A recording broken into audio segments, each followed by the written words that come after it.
Esizweni sakwaMthethwa ithe inxa ikhulele esizweni sakwaMthethwa kwatholakala ukuthi le kwela kubo kwasokulombango ngoba ukhona wayesebekiwe esihlalweni. Kodwa sibona inkosi uShaka iqhamuka isikhamba namabutho afana nezichwe noDlambedlu befika nje obuyezwisaga sithi sona usokusuke uthuli lezichwe kuthiwa babona ngothuli kwaZulu sifikile inkosi uShaka izothatha ubukhosi bayo.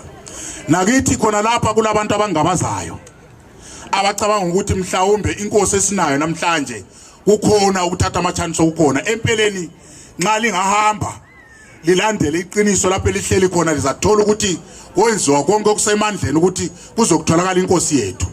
Futhi lento yasukela ngo1997 lapho kwahlangana khona izinduna zakithi zasondela emantungweni zathi kanti lihlaleleni ubukhosi bakithi bungavuswa. Liyangizwa intini?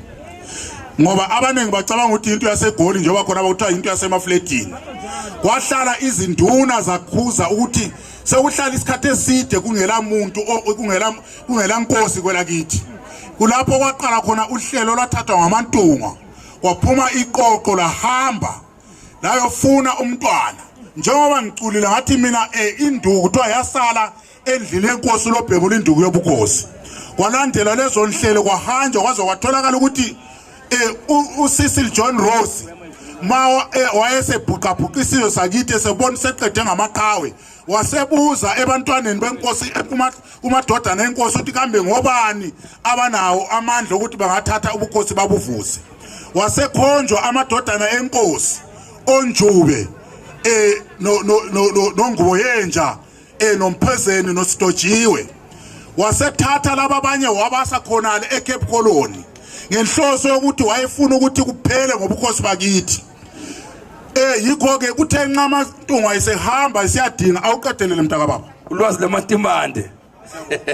Yebo ngemva kweminyaka engaka bakithi kwaphuma izinduna zobe ekhulumela ubhuti kuthuye iqula iresearch team ngo2015 lapho iqula laze lahamba layofika le ekoloni la ubhuti agcine khona ethi uRose wayegcine khona abantu abenkosi.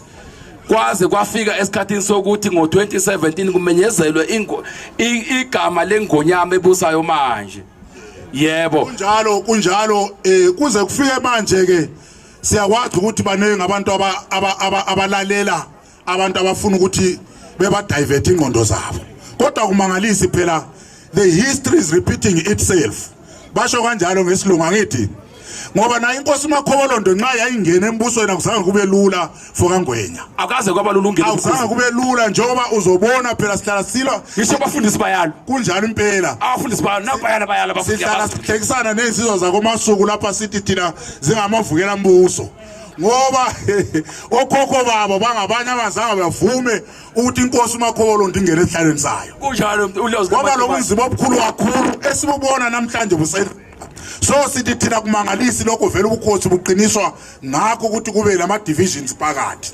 Ake sibuke nje kwaZulu ngibuye nezinduna zakwaZulu lapha. Sengiqala ukukhuluma ngazo lapha ngize nazo lapha obaba ompongse bakhona lapha yana nabo baba ongcobo lapha abakhona. Babonile bazi kahle ukuthi sikhuluma nje kwaZulu nakwakuzinzanga kulombango. Pho thina kade singobani obakithi ubukhosi kade ubungaba ngobani obungenawo umbango. Sithi thina esikudingayo manje sekuqaliwe leya sibona isizwe ukuthi sesakhiwe. Sikhuluma nje isizwe sonke sesikhona sesilama group awobukhosi kuzo zonke izindawo wonke ama provinces lawo. So sithi asibambaneni usizi lethu esibhekane nalo sekuseduze ukuthi lilongo bafowethu. Sekuseduze asiqineni ngaphansi kwenkosi yethu. Siyakwazi futhi ukuthi uhulumende uyivimbile uwavimbile amandla obukhosi bethu. Kodwa nxa sisiya sonke ngobunengi bethu sithi thina sifuna kwakithi kuvuse